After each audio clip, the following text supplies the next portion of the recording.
Hello everyone. आज का जो हमारा टॉपिक है वो ये है कि माइक्रोसॉफ्ट एजोरे के अंदर जो हमारी फाउंड्री सर्विसेज है, तो जो न्यू फाउंड्री सर्विसेज जो हमें यहाँ पे शो की गई है वो कौन कौन सी सर्विसेज हैं, कौन कौन से फीचर्स उसने हमें प्रोवाइड किए हैं और उसको हम किस किस तरीके से यूज़ में ले सकते हैं। तो वो सारी की सारी चीज़ें हम लोग यहाँ पर आज देखने वाले हैं। तो फर्स्ट ऑफ ऑल हम लोग अपने एजोरे अकाउंट पे जाएंगे और एजोरे अकाउंट पे जाने के बाद हमें यहाँ पर जाना है फाउंड्री पर।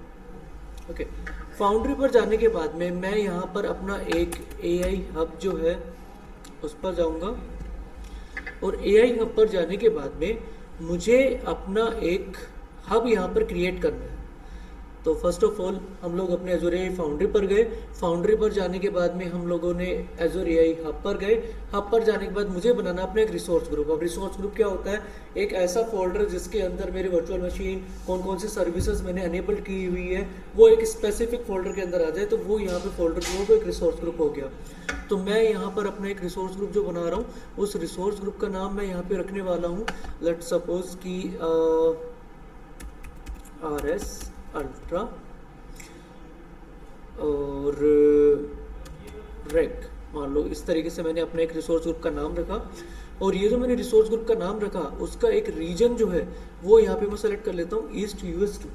ठीक है, तो जैसे मैंने इसका रीजन सेलेक्ट कर लिया, रीजन सेलेक्ट करने के बाद मेरे रिसोर्स ग्रुप का जो नाम है वो यहाँ पे मैं अपना कुछ भी यहाँ पे अपना नाम स्पेसिफाई कर सकता हूँ। तो लाइक सौरभ अल्ट्रा 01। ठीक है, इस नाम से मैंने अपने एक रिसोर्स ग्रुप का जो है नाम यहाँ पे अपना सेव किया। Now we will click on this review and create.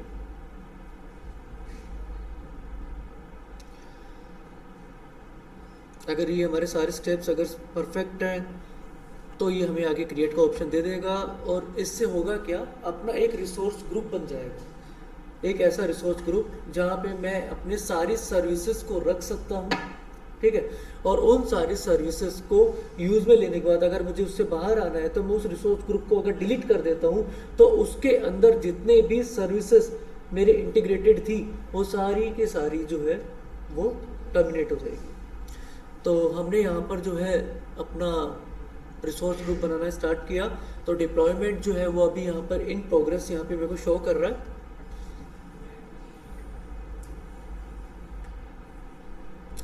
तो जब तक ये डिप्लॉयमेंट इन प्रोग्रेस है, एक बार मैं वापस यहाँ तक के स्टेप्स जो है वो रिकैप कर देता हूँ। First of all, create our account in Azure, then we will click on this foundry, then we will create AI hub, then we will create our hub name and we will fill all the details like the resource group and the region, everything. Now it will show us that our deployment is in the progress. तो जैसे सबसे पहले हमारा यहाँ पर resource group create हो जाएगा, उसके बाद हम लोग अपना प्रोजेक्ट जो है उसके अंदर क्रिएट करेंगे।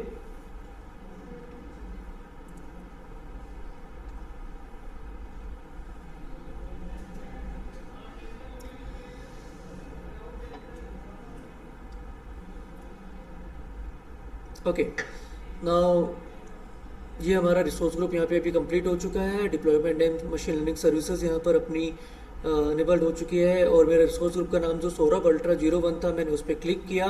क्लिक करने के बाद में अब मैं यहाँ पर अपने लॉन्च एजोर AI फाउंड्री पर क्लिक कर सकता हूँ।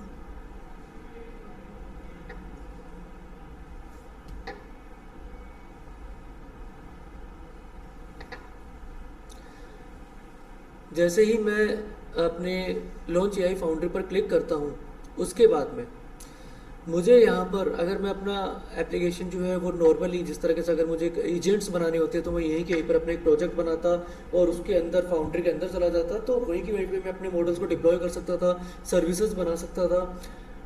ओके, बट अभी हमें यहाँ पे करना क्या है कि हमारा जो प्रोजेक्ट है उसके अंदर हमें अपनी एक न्यू सर्विसेज देखनी है फाउंड्री की। तो यहाँ पर हमें न्यू फाउंड्री के नाम से जो ऑप्शन देखने को मिल रहा है उस ड्रॉप डाउन को मैं यहाँ पे क्लिक करूँगा और इस ड्रॉप डाउन को क्लिक करने के बाद में ये मुझसे पूछ रहा है कि आप अपना एक न्यू प्रोजेक्ट यहाँ पे क्रिएट करना चाहते हैं। तो मैं अगर क्रिएट ए न्यू प्रोजेक्ट पे क्लिक कर दूंगा तो एक मेरा न्यू प्रोजेक्ट यहाँ पे क्रिएट कर देगा। तो फिलहाल मैं यहाँ पर मेरा एक जो प्रोजेक्ट है उसके थ्रू यहाँ पर ओपन कर लेता हूँ इसको।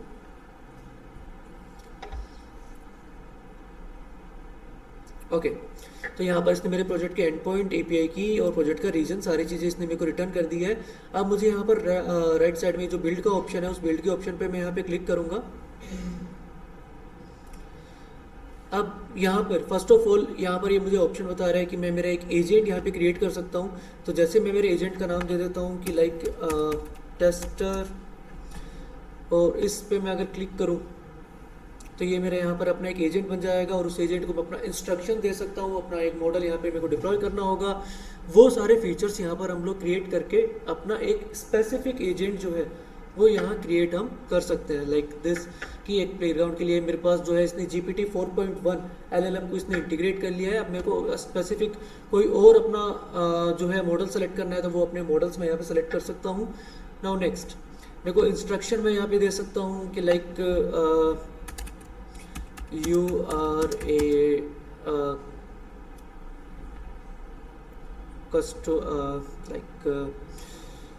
you are a tutor of data science and you will be responsible for returning the answer। ठीक है, तो based on our query, based on our problem statement, अगर मैं कोई कस्टमर सपोर्ट बोर्ड बना रहा होता तो उसके अकॉर्डिंग मैं यहाँ पर अपने इंस्ट्रक्शन डालता। अगर मैं कोई हेल्थ बोर्ड बना रहा होता तो मैं उसके अकॉर्डिंग अपने इंस्ट्रक्शन डालता। तो based on our problem statement हम अपने इंस्ट्रक्शन यहाँ पे डाल सकते हैं, राइट। अब उसको डालने के बाद में हम यहाँ पे अपनी किस तरीके के टूल इंटीग्रेट कर सकते हैं कि connect tools to your agent for faster access to key information and improve efficiency. तो मैं मेरी इस एजेंट को कुछ इन्फॉर्मेशन देने के लिए कुछ फाइल्स जो हैं, कुछ टूल्स की फाइल्स जो हैं वो यहाँ पर अपलोड कर सकता हूँ। अगर मैं प्लस पे क्लिक करूँ तो यहाँ से देखो मैं फाइल सर्च का जो टूल है वो इसमें प्रोवाइड कर सकता हूँ। कोड इंटीग्रेटर में यहाँ पे डाल सकता हूँ। ब्राउजर को ऑटोमेट करने का टूल यहाँ पे इंटीग्रेट कर सकते हैं। एजोर एआई सर्च के फीचर हम लोग यहाँ पे डाल सकते हैं। तो जिस तरीके से हमें सर्विसेज को एनेबल करना होगा, हमें इसको एक्सेस देना होगा, और वो एक्सेस देने के बाद में वो स्पेसिफिक टूल हमारे उस स्पेसिफिक एजेंट के पास आ जाएगा। ये हमारे को एक नया फीचर देखने को मिल रहा है फाउंड्री के अंदर। ओके, नाउ नेक्स्ट इज कि मुझे अगर नॉलेज इसको देनी है कि अपने प्रॉब्लम स्टेटमेंट से रिलेटेड कौन कौन सी मेरे को इसको नॉलेज ऐड ऑन करनी है, तो अगर मैं इस पे क्लिक करूं तो मैं इसको फाउंड्री IQ से कनेक्ट कर सकता हूं, या अपने डेटा सोर्स जो भी मेरे को टूल से मैंने कनेक्ट किया है एजोर एआई सर्च से कनेक्ट कर सकता हूं, फैब्रिक डेटा एजेंट से कनेक्ट कर सकता हूं, शेयर पॉइंट कनेक्ट कर सकता हूं। और यहीं पर अगर मैं कैटलॉग पे अगर जाऊँ तो Azure AI Cosmos database, Postgres SQL database, तो अपने डेटाबेस के थ्रू भी हम लोग यहाँ पे इसको कनेक्ट कर सकते हैं एज ए नॉलेज। और उसके बाद में अगर मेमोरी की अगर हम बात करें तो मेमोरी के लिए हम अपनी जो है कस्टम अपनी मेमोरी जो है उसको क्रिएट कर सकते हैं। That's it. तो ये सारे फीचर्स हमें यहाँ पर देखने को मिलते हैं। अगर हम लोग यहाँ भी लेटेस्ट AI फाउंड्री को अगर हम लोग यूज़ में लेकर के अपने एजेंट्स अगर हम लोग यहाँ पे क्रिएट करते हैं तो ओके। और यहाँ पर मैं अगर उससे कुछ भी चैट करूँ, अगर मैंने यहाँ पर हाई लिखा तो ये यहाँ पर मुझे अपना एक रिस्पॉन्स जो है वो यहाँ पर रिटर्न करेगा। Hello, how can you help you today in the data science, do you have any questions और टॉपिक टू डिस्कस, राइट। इसके जो YAML फाइल है वो भी मुझे यहाँ पर देखने को मिल रही है। और उसी के साथ साथ कि भाई मेरा मॉडल कौन सा यूज़ में लिया गया और इसकी ID क्या है, वो सारी की सारी चीज़ें। और इसी के साथ साथ इसका पूरा कोड जो कि मेरे को पाइथन लैंग्वेज में इसने मेरे को कोड प्रोवाइड किया है, इसको मैं डायरेक्टली अपने एप्लीकेशन के अंदर इंटीग्रेट कर सकता हूँ और एजोर की सर्विसेज को यहाँ पे यूज़ में ले सकता हूँ। यहाँ तक की बात समझ में अगर आ रही हो तो हम लोग यहाँ पर अपना नेक्स्ट पॉइंट अपना डिस्कस करते हैं। तो ये तो था अपना एजेंट कि हम लोग अपना एजेंट जो है वो किस तरीके से क्रिएट कर सकते हैं। So I can save this agent. Okay, now next is workflow. तो वर्क फ्लो क्रिएट करने के लिए हम लोग डिफरेंट जिस तरह हम लोग N8N के अंदर काम करते हैं उसी तरीके से मैं अपना वर्क फ्लो अगर क्रिएट करना चाहता हूँ तो सबसे पहले कि मैं अपना एक ब्लैंक वर्क फ्लो यहाँ पे बना सकता हूँ। अब देखो मेरे को अपना एजेंट जो है वो कनेक्ट करना हो तो मैं एजेंट कनेक्ट कर सकता हूँ। तो जिस तरह हम लोग N8N पे अपना एजेंट बनाते हैं उसी तरीके से हम लोग यहाँ पर अपना एक प्रॉपर वर्क फ्लो बना सकते हैं जिसमें बेस्ड ऑन अवर कंडीशन हम कंडीशन स्टेटमेंट यहाँ पे यूज में ले सकते हैं, लूपिंग हम यहाँ पे कर सकते हैं और डिफरेंट तरीके के टूल्स और कंपोनेंट्स को हम लोग यहाँ पे कनेक्ट कर सकते हैं। ये भी एक बेस्ट फीचर हमको जो है एजोर के अंदर फाउंड्री के अंदर हमें यहाँ पे प्रोवाइड किया गया है। नाउ नेक्स्ट मैं यहाँ पर अगर मॉडल्स की बात करूँ तो मॉडल्स के अंदर लेट्स सपोज कि मैंने यहाँ पर अपने दो मॉडल्स यहाँ पे कनेक्ट कर लिए हैं, GPT-1 और एक टेक्स्ट एम्बेडिंग करके, जो मेरे पास दोनों मॉडल्स हमने यहाँ पे कनेक्ट किए हैं। नाउ मैं अगर मॉडल्स के अंदर AI सर्विसेज पे जाऊँगा तो वन बाय वन हम लोग अभी सारी सर्विसेज के बारे में डिस्कस करेंगे, राइट। तो नंबर फर्स्ट है एजोरे स्पीच वॉइस लाइव करके, जो हमारी ये जो सर्विसेज है, इस सर्विसेज के लिए हमने अगर यहाँ पर लेट्स सपोज कि यहाँ पर जो है एक, मैं इसको जो है मेरा जो एजेंट है उस एजेंट का नाम यहाँ पर अपने कंडीशन पे मैंने प्रॉम्प्ट पे दिया होगा। तो बाय डिफ़ॉल्ट जैसे इसका नाम एंट्री आया तो मैं इसका नाम जो है लेट्स सपोज मैं यहाँ पे सौरभ मेंशन कर देता हूँ, और वो मुझसे जो है अपनी कंडीशन के अकॉर्डिंग मुझसे क्वेश्चंस जो है पूछेगा। Okay, now I will click on this apply changes. जैसे मैंने इस अप्लाई चेंजेस पे क्लिक किया, अब देखो अपने prompts based on our problem statements, अपने प्रॉम्प्ट्स वहाँ पर हो जाएंगे। और उसके बाद जैसे अगर मैं यहाँ पे स्टार्ट पे क्लिक करता हूँ, click on allow this time. Hey there. Let's dive right in. Where are you thinking of heading this time? And what kind of experience are you looking for? Adventure? Hi, what is your name? Hi there. Ready? Hey, my name's Sarab, and I'm here to help you plan your perfect trip. What's your name? My name is Rohit. Great to meet you, Rohit. So, where are you thinking about traveling next? Or do you need some inspiration? Okay, so using this type, ये हमको एजोरे के अंदर जो है एक voice की API जो है उसने हमें यहाँ पे प्रोवाइड की है, कि जिसके थ्रू हम लोग इसके साथ कम्युनिकेट कर सकते हैं, और वो भी मिनिमम लेटेंसी रखते हुए। ओके, और ऑब्वियस सी बात है कि अगर माइक्रोसॉफ्ट का है तो सिक्योरिटी जो है उन्होंने पहले काम सिक्योरिटी पे ही किया है, और जो मैंने इससे कम्युनिकेट किया वो प्रॉपर इसने मेरे को यहाँ पे अपना रिस्पॉन्स भी दिया, राइट। नाउ नेक्स्ट इज़ कि मैं जो है यहाँ पर अगर मैं इसके एडवांस फीचर्स की अगर यहाँ पर बात करूँ तो मैं कितना टेम्परेचर यहाँ पे सेट करना चाहता हूँ ताकि आंसर कितना डाइवर्स मुझे चाहिए उसके अकॉर्डिंग मैं यहाँ पे चेक कर सकता हूँ। वॉइस मुझे यहाँ पर मेल चाहिए फीमेल चाहिए, उसके अकॉर्डिंग मैं यहाँ पे अपनी वॉइस सेलेक्ट कर सकता हूँ। और अगर मेरे को अवतार अनेबल करना हो तो मैं यहाँ पे अवतार भी अनेबल कर सकता हूँ जो कि मुझसे जो है कम्युनिकेट कर सके। तो let's suppose if I click on this Harry and I will click on this apply changes, तो मैं इस हैरी के साथ में यहाँ पे जो है कम्युनिकेट कर सकता हूँ, और ये मुझसे अच्छे से यहाँ पर कम्युनिकेशन जो है वो यहाँ पे करेगा।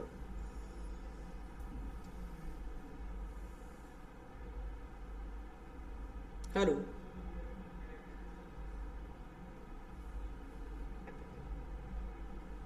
ओके, तो ये था हमारे पास में एक एजेंटिक ऑप्शंस की किस किस तरीके से फाउंड्री के अंदर एजेंट्स जो है वो कनेक्टेड हो सकते हैं, कितने कूल और कितने amazing features with full security और with full code integration in the VS code, proper code भी इसने हमको यहाँ पे प्रोवाइड कर दिया है। ओके, तो ये तो था अपने पास में मॉडल्स के अंदर हम लोगों ने डिस्कशन किया अपने वॉइस लाइव के बारे में। अब अगर मैं स्पीच टू टेक्स्ट यहाँ पे कनेक्ट करना चाहता हूँ कि अगर मेरे पास कोई ऑडियो फाइल है, उस ऑडियो फाइल को मैं यहाँ अगर अपलोड करूँ तो ये मेरे को उस ऑडियो फाइल को भी जो है सेलेक्ट करके बता देगी कि उसका जो है, अगर मैं उस ऑडियो फाइल से अगर मैं चेक करना चाहता हूँ कि वो टेक्स्ट फाइल में किस तरीके से रिस्पॉन्स कर रही है, तो ट्रांसक्राइब करने का जो काम है प्रॉपर जो है वो भी मैं यहाँ पे कर सकता हूँ। मैं अपनी लैंग्वेज यहाँ पे सेलेक्ट कर सकता हूँ कि मेरे को किस लैंग्वेज में मेरे को उसको प्रॉपर आंसर मेरे को चाहिए, मैक्सिमम कितने स्पीकर्स मेरे को वहाँ पर चाहिए। ये सारे के सारे पैरामीटर्स जो है वहाँ पर, अब यहाँ पर इन्होंने कंडीशन दी है कि audio file must be less then in the 300 MB, तो अपन जो है उसको कंप्रेस करके हमारे यहाँ पर अपनी फाइल्स जो है वो डाल सकते हैं।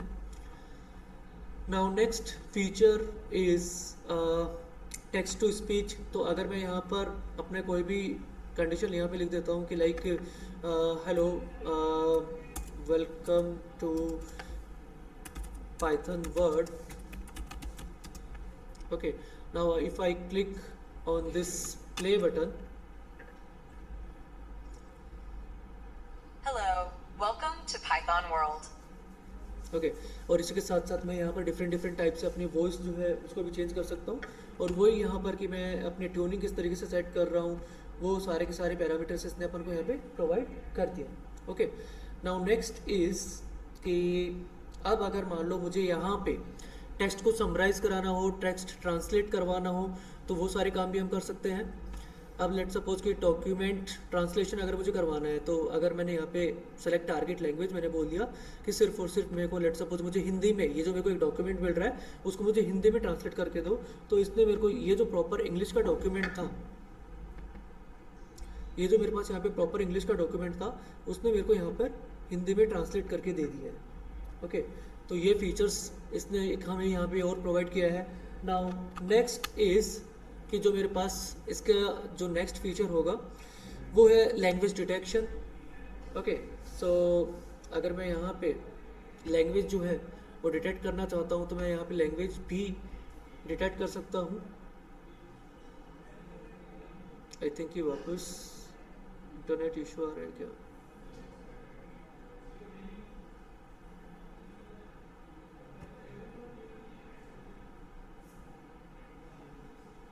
ओके ओके, तो वापस एक बार मैं ज़रा बिल्ड पे जाऊंगा, और हम लोग थे यहाँ पर अपने मॉडल्स के अंदर, और मॉडल्स में भी हम लोग थे एआई सर्विसेज पे, राइट। नाउ नेक्स्ट इज़ कि मुझे यहाँ पर लैंग्वेज डिटेक्शन मॉडल मैंने यहाँ पे अपना चेक कर लिया था, और अब उसके बाद सबसे इम्पोर्टेंट जो फीचर है वो है ये टेक्स्ट पाई रिडक्शन। इस फीचर की खास बात ये है कि देखो, जब भी मैं कोई रैक सिस्टम बनाता हूँ, तो उस रैक सिस्टम के लिए सबसे इम्पोर्टेंट काम क्या होता है कि कस्टमर की जो प्राइवेसी है, जैसे कि उसकी पर्सनल कॉन्टैक्ट डिटेल्स हुई, उसके बैंक के अकाउंट नंबर हुए, या किसी भी तरीके की स्पेसिफिक जो आईडीज़ हुई, तो हम लोग नहीं चाहेंगे कि वो आईडीज़ हमारी पब्लिक। तो उसके ऊपर इन्होंने बनाया है टेक्स्ट पाई रिडक्शन करके फीचर इन्होंने बनाया है। तो लेट सपोज कि मैंने यहाँ पर अपना एक लैंग्वेज जो है वो डिटेक्ट कर सकता हूँ, कि मैंने बोल दिया कि मेरे को इंग्लिश, मैंने यहाँ पे अपना लैंग्वेज रखा, और स्पेसिफिक टाइप जो है कि भाई मैं उसको मेरे को एड्रेस को हाईलाइट करना है या एज को करना है, तो मैंने एक बार के लिए जितने भी मेरी सेंसिटिव इन्फॉर्मेशन थी मैंने सबको सेलेक्ट कर लिया, राइट। नाउ नेक्स्ट इज कि स्पेसिफिक पॉलिसी मैं चाहता हूँ कि कैरेक्टर वाइज मुझे यहाँ पर जो है सेलेक्ट करना है। अब कौन सा कैरेक्टर आप सेलेक्ट करना चाहते हो, तो आप यहाँ पे एक्सक्लेमेशन यूज में ले सकते हो, हैश यूज में ले सकते हो। तो let suppose if I select कि मुझे यहाँ पे हैश यूज में लेना है, कि मेरे को जहाँ जहाँ पर अपनी कंडीशन है वो स्पेसिफिक यहाँ से सेलेक्ट हो जाए, और सेलेक्ट होने के बाद में हम यहाँ पर जो है, जैसे हमने उसको सेलेक्ट कर लिया, सेलेक्ट करने के बाद अब अपन लोग यहाँ पे नेक्स्ट काम क्या करेंगे, मैं यहाँ पर जाऊँगा अपने सैम्पल वैल्यूज़ पर, और सैम्पल वैल्यूज़ पर कि भाई मैं किस तरीके के डॉक्यूमेंट पर उसको सेलेक्ट कर सकता हूँ। तो मैं लीगल वाले डेटा के ऊपर, या ईमेल वाले डेटा के ऊपर, बैंकिंग वाले डेटा के ऊपर, ट्रैवल वाले डेटा के ऊपर। तो let suppose if I select on the legal NDA, तो मान लो ये मेरे पास एक डॉक्यूमेंट है, मैंने उसको बोल दिया है कि मेरे को इसको स्पेसिफाई करना है। अब जैसे मैं इसको डिटेक्ट पे क्लिक करूँगा, तो जो जो मेरी सेंसिटिव इन्फॉर्मेशन थी उसको इसने हाईलाइट कर दिया, और उसका प्रॉपर इसने मेरे को कॉन्फिडेंस स्कोर भी यहाँ पे बताया। और इस कॉन्फिडेंस स्कोर के साथ साथ मैं अगर इस रिस्पॉन्स को अपने कोड के अंदर इंटीग्रेट करना चाहूँ, तो उसको मैं किस तरीके से इंटीग्रेट कर सकता हूँ, और अगर इसको मेरे को जेसोन फाइल चाहिए तो उसको मैं जेसोन फाइल किस तरीके से यूज में ले सकता हूँ। तो इसने प्रॉपर हमें यहाँ पर अपना एक रिस्पॉन्स जो है वो यहाँ इसने हमें एक रिटर्न करके दिया है। नाउ नेक्स्ट इज कि अगर मैं इसको जैसे ड्रॉप डाउन को क्लिक कर दूंगा, तो जहाँ जहाँ मेरी सेंसिटिव इन्फॉर्मेशन थी वहाँ पे हैश जो है वो आ जाएगा। ओके, नाउ नेक्स्ट वापस अगर मैं यहाँ पर सेकंड कोई अपना एक डॉक्यूमेंट सेलेक्ट करूँ, तो स्पेसिफिक जो फीचर है, मान लो वापस कैरेक्टर मास्किंग रख लेता हूँ, और यहाँ पे everything select all, and character जो है वो अब की बार में स्टार डाल देता हूँ, और अब की बार जो मेरा सैम्पल डेटा है वो मैं यहाँ पे रख लेता हूँ बैंकिंग का। तो मान लो ये मेरे पास बैंकिंग का डेटा सेट है। अब मैं इसको जरा यहाँ पे डिटेक्ट करना चाहता हूँ, तो जैसे ही मैं इसको डिटेक्टिंग पे क्लिक करूँगा, तो जहाँ जहाँ पर मेरी पर्सनल इन्फॉर्मेशन थी कि भाई मेरे प्रोफेशन, मेरी डेट ऑफ बर्थ, मेरे फ़ोन नंबर, स्विच कोड, तो जो जो मेरी पर्सनल इन्फॉर्मेशन थी उस पर्सनल इन्फॉर्मेशन को इसने हाईलाइट कर दिया है। तो कितना ज़्यादा सिक्योर और कितना ज़्यादा इम्पोर्टेंट फीचर होता है कि हम हमारी एप्लीकेशन के अंदर यूज़र्स की जो पर्सनल इन्फॉर्मेशन है उसको हाइड करते हुए बाकी के इन्फॉर्मेशन को हम लोग एज एन LLM जो है यूज़ में लेते हुए LLM पर जो है हम लोग सेंड कर सकते हैं फॉर द रैक पाइपलाइन।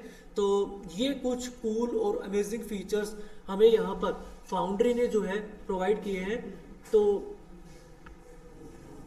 आज हम लोगों ने यहाँ पे डिस्कस किया नंबर फर्स्ट कि किस तरीके से हम लोग अपने एजेंट्स बना सकते हैं, नंबर सेकंड वर्क फ्लो जो कि एक एनीटाइम के थ्रू हम लोग जिस तरीके से देखते हुए आए हैं, जिस तरह हम लोगों ने ज़ेपियर देखा, एनीटाइम देखा और एआई ऑटोमेशन वर्क फ्लोज, उसी तरह माइक्रोसॉफ्ट ने भी अपने वर्क फ्लोज यहाँ पर इसने प्रोवाइड कर दिए हैं। नंबर थर्ड हमने आज डिस्कशन किया कि मॉडल्स के अंदर एआई सर्विसेज कौन कौन सी इसने प्रोवाइड की है और एक एक एआई सर्विसेज किस किस तरीके से काम कर रही है। ओके जैसे हम लोग ये सारा काम हमारा कंप्लीट कर लेते हैं, उसके बाद सबसे इम्पोर्टेंट काम क्या है कि हम लोग वन बाय वन अगर हम लोग यहाँ पे देखते हैं तो अगर हमें सारी चीज़ें यहाँ से डिलीट करनी है तो उसके लिए ऑप्शन क्या है कि मैं यहाँ पर जा करके अपने रिसोर्स ग्रुप जो है, if I go to my resource group ultra वाला, मैं इस रिसोर्स ग्रुप पे जा सकता हूँ और इस रिसोर्स ग्रुप पर जाने के बाद जैसे ही मैं यहाँ पे डिलीट रिसोर्स ग्रुप कर दूंगा तो इसके अंदर ये जितनी भी सारी सर्विसेज अनेबल्ड थी, जैसे एक स्टोरेज अकाउंट था, एक एआई हब था, एक फाउंड्री था, एक ई वॉलेट था, वो सारे के सारे यहाँ पर डिलीट हो जाएंगे। ओके तो आज हमने डिस्कस किया कि एजोर के अंदर लेटेस्ट एजोर एआई फाउंड्री के अंदर क्या क्या लेटेस्ट फीचर्स आए हैं और उनके अंदर हम लोग किस तरीके से अपना काम वहाँ पर कर सकते हैं।